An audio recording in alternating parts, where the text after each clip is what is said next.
I woke up that morning to the soft hum of the city outside our apartment window. The light was gentle, the kind of gold that makes you think something special is waiting. I turned over in bed, smiling, expecting to see the bouquet, or at least the breakfast tray. But the other side of the bed was empty. The sheets were cold. It took me a moment to remember what day it was. Our anniversary. 6 years married. I'd been planning for weeks. His favorite dinner, the wine he'd mentioned in passing months ago, the playlist from our wedding reception. I had even taken the day off work, imagining we'd spend it together, just like we used to before the mortgage and the bills and his late nights at the office became our new normal. But the kitchen was silent. No note, no text, no husband. By 9 a.m., the hope started to fade into irritation. By noon, irritation had turned into a quiet ache in my chest. I tried to distract myself, cleaned, watered the plants, scrolled through pictures of us. The last few months had been rough, but I still believed we could fix things. He'd just been stressed, right? Maybe he was planning something. When I finally heard the door open, it was nearly 6 p.m. He walked in holding his laptop bag, tie half undone, the same tired look on his face. "Hey," he said, like it was any other day. "What's for dinner?" I stared at him for a second, waiting for the spark of recognition. Waiting for him to notice the candles on the table, the bottle of wine, the effort. But nothing. "Do you know what day it is?" I asked, trying to sound casual. He frowned, pulling off his shoes. Thursday." I laughed. Not the sweet kind of laugh. The kind that tastes like bitterness. "It's our anniversary, Tom." He froze, the smallest flicker of guilt crossing his face. Oh, damn. "Babe, I'm sorry. Work's been insane. I completely lost track." He said it like he'd forgotten to pick up milk, not like he'd forgotten the one day that used to mean something to us. I nodded slowly, feeling the sting rise behind my eyes. Right. "Work. I'll make it up to you," he said quickly. "We'll go out this weekend, okay? Anywhere you want." I looked at him for a long moment. The man who once wrote me love notes, who used to wake me up with coffee and kisses, now couldn't even remember the date he promised forever. "Sure," I said finally. "This weekend." He smiled, relieved, and disappeared into the shower.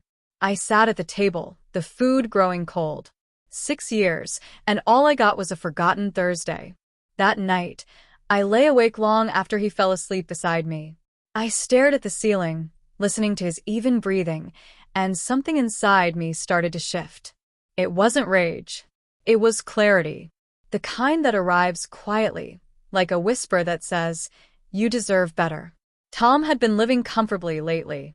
Too comfortably. The apartment was in my name. I'd handled the mortgage, the utilities, the insurance. When we got married, he'd been deep in debt, and I'd taken over managing everything, because that's what love was supposed to mean. But that night, I started to wonder what love meant when it only went one way. The next morning, he rushed out the door, coffee in one hand, phone in the other. "Don't forget to transfer the mortgage payment today, okay? It's due tomorrow," he said, not even looking up from his screen. I just smiled.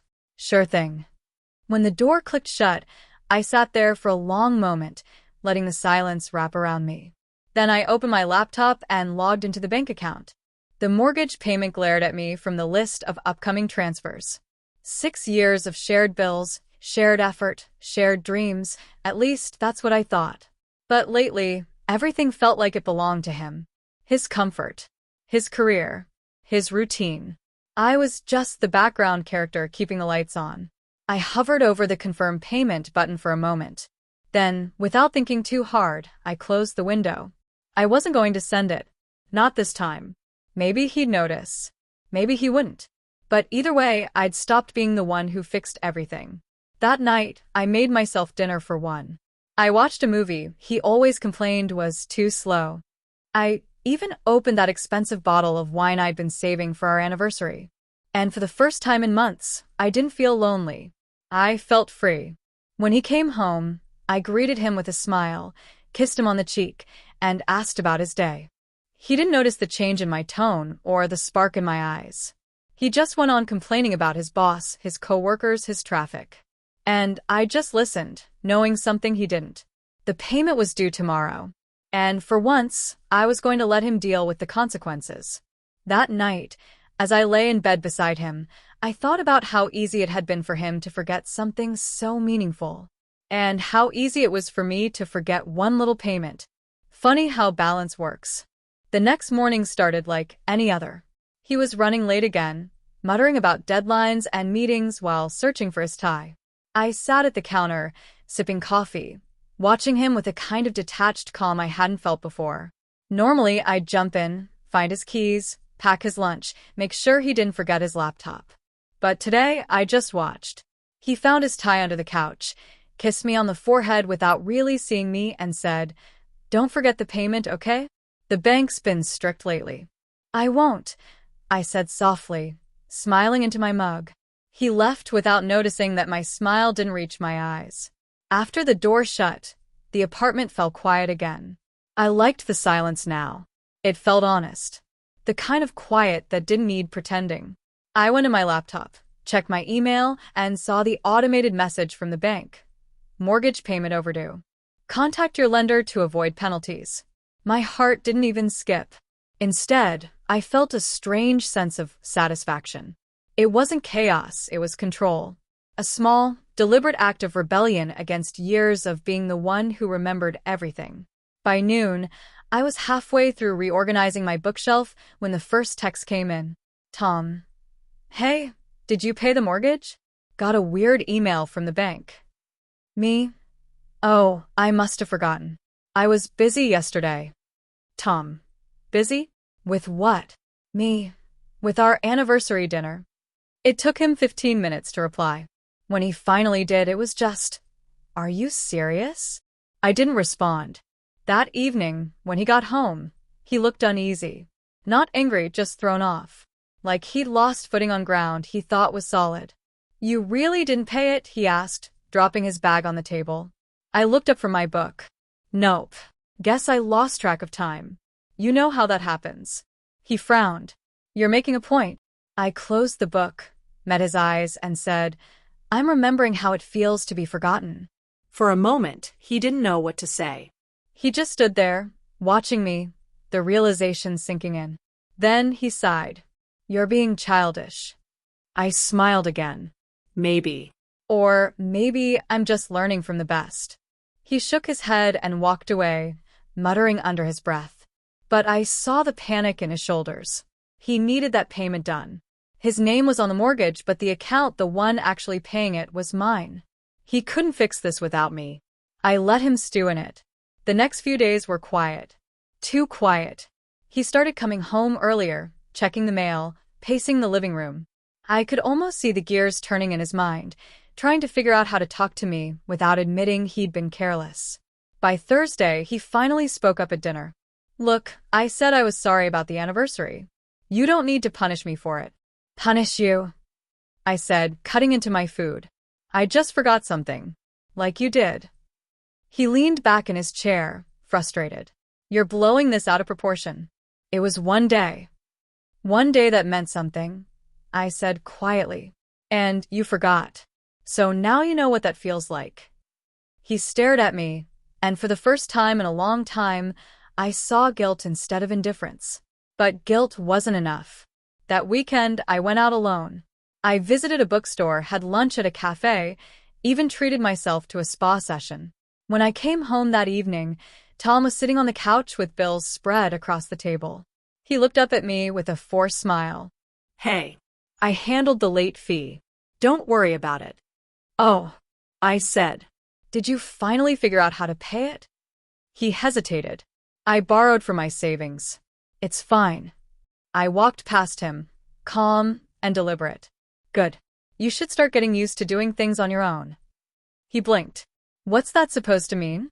I turned to him, leaning on the doorway. "It means I've been managing your life for 6 years. Your bills, your reminders, your messes. I'm done being your safety net." "Come on, don't be dramatic," he said, standing. "We're a team." "A team?" I laughed softly. "Teams remember each other's birthdays, anniversaries, Feelings. You've been playing solo for a while, Tom. He ran a hand through his hair. You're acting like I don't care. I looked at him for a long moment. Do you? He didn't answer. That night, he slept on the couch. I didn't tell him to, but maybe he sensed that something had shifted for good. The next morning, I started cleaning out drawers. Little things at first. Old receipts, useless paperwork, the stack of notes he never bothered to read. It wasn't about leaving, not yet. It was about remembering who I was before I became someone's reminder system. By evening, he came into the room, tired and cautious. Can we just talk? I didn't look up. We are talking. No, really talk, he insisted. I know I messed up, but you're overreacting. I finally met his eyes. You think this is about one anniversary? Tom, it's about all the small things that built up because you stopped paying attention. I carried this marriage on my back while you coasted. He exhaled, rubbing his temples. What do you want me to do? For once, I had an answer that didn't involve fixing him. Start noticing. Start trying. Or start packing. He went silent. The kind of silence that says he knows you're serious. Later that night, I sat on the balcony, the city glowing below, and thought about the mortgage again. One missed payment wasn't the end of the world, but it had shown me something important, what happens when I stop holding everything together. And for the first time, I wasn't scared of what would happen next. The next month's payment reminder came in my email the following morning. I looked at it for a long time before clicking delete. The days that followed were quieter than I expected.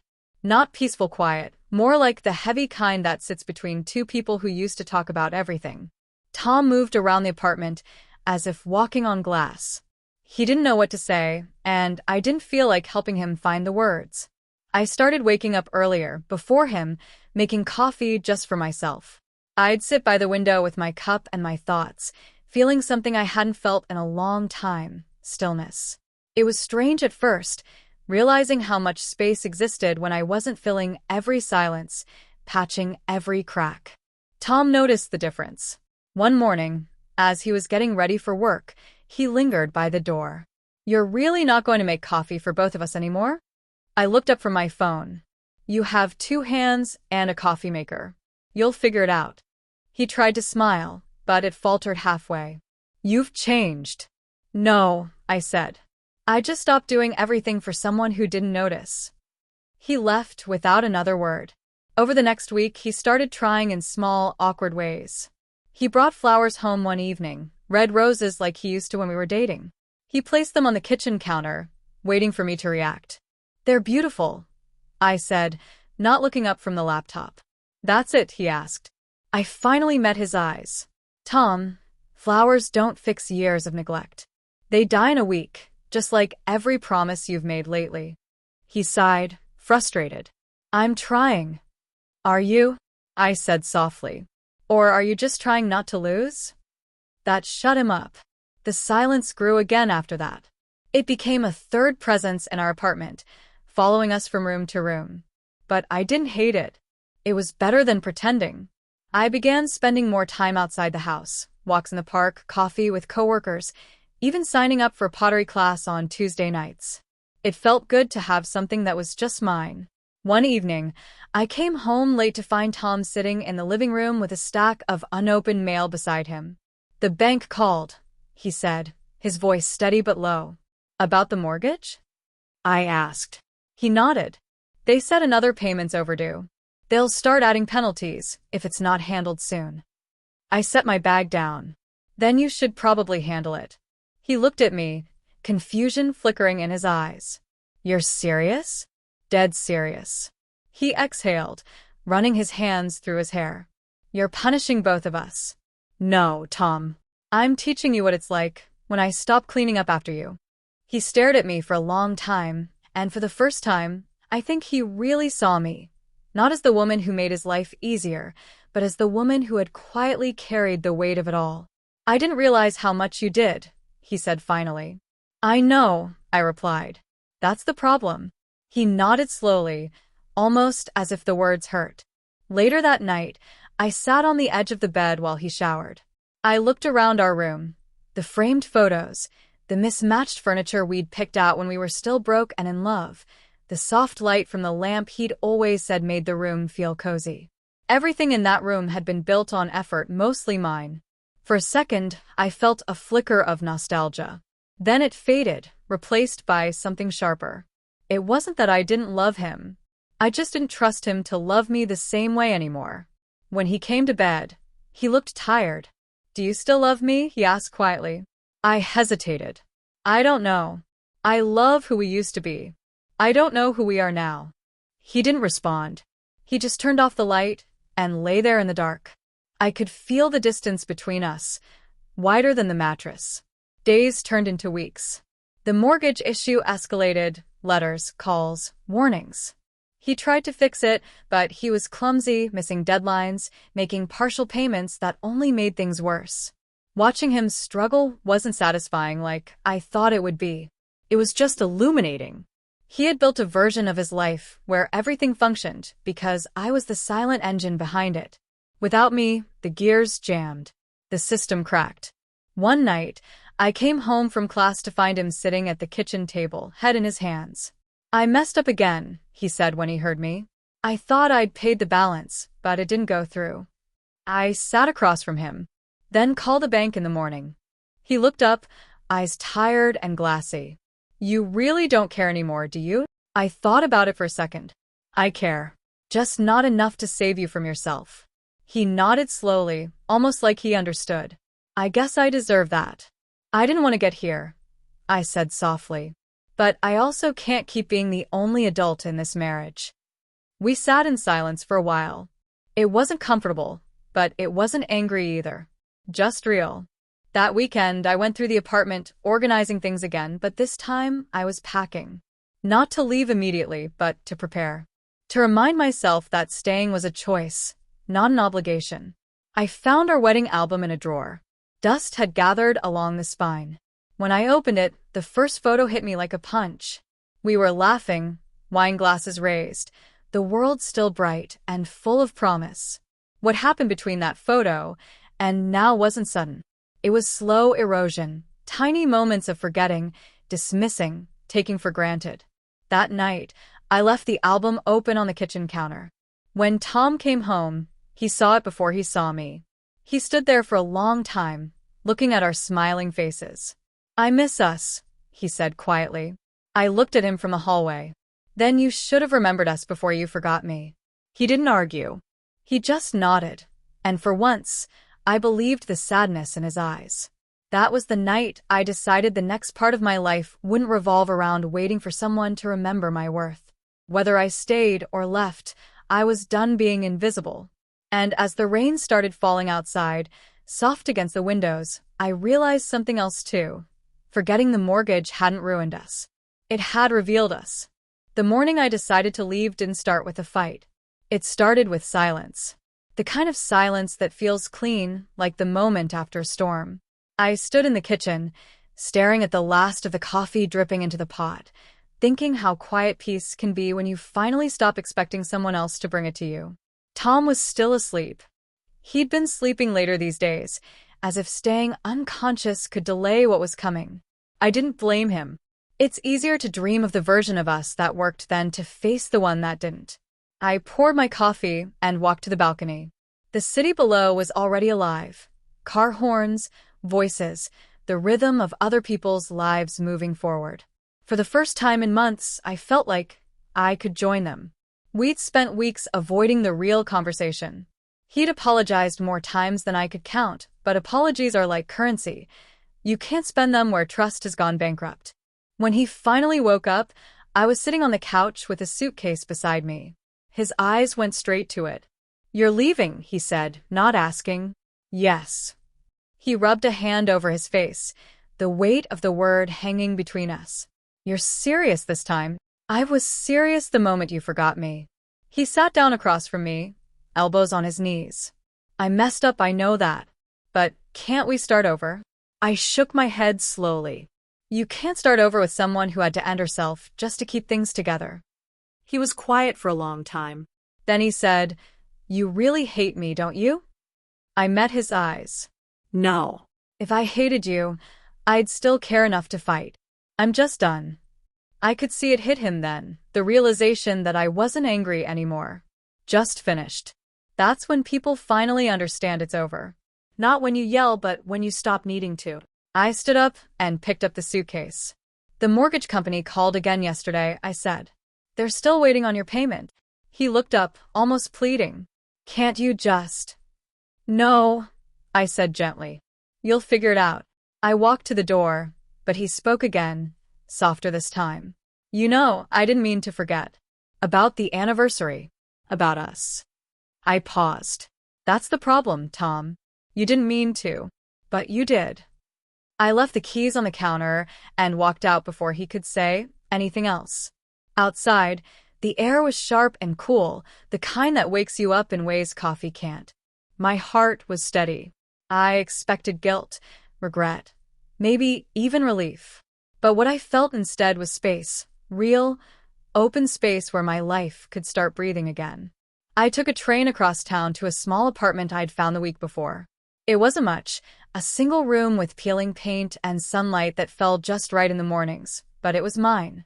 Paid for with my own money, under my own name, free of forgotten anniversaries and overdue mortgages. For the first few days, I didn't talk to anyone. I cleaned, cooked for myself, played old records. I slept through the night without waiting for someone to come home late. The loneliness I'd feared didn't show up. Instead, there was a quiet comfort in knowing that every decision, every mistake, every small victory belonged to me. One evening, about 2 weeks later, I got a text from Tom. Just one line. I paid a mortgage. And I remembered the date. It was the first time in years he'd remembered something without me. I smiled, a sad kind of smile, and didn't reply. Some lessons are meant to be lived, not explained. Months passed. I started freelancing again, picking up design projects, meeting new people. My life grew in small, steady ways. I bought a cheap secondhand car, painted the walls of the apartment a soft green, and filled the shelves with books I actually had time to read. Sometimes I'd walk past the old neighborhood, see the lights still on in our old apartment. I wondered what he was doing, if he ever played our wedding playlist, if he ever noticed how quiet the place felt without someone remembering the details for him. Maybe he did. Maybe he didn't. But that wasn't my story anymore.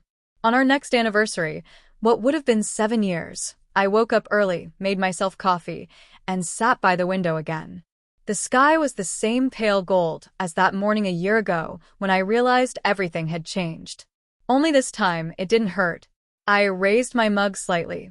A small toast to the version of me who once believed love meant carrying everything alone. She'd learned her lesson the hard way, but she'd learned it. Love isn't about who remembers the date. It's about who remembers you when it matters. I took a sip and smiled. The rent was paid. The mortgage wasn't mine anymore. And for once, forgetting felt like freedom.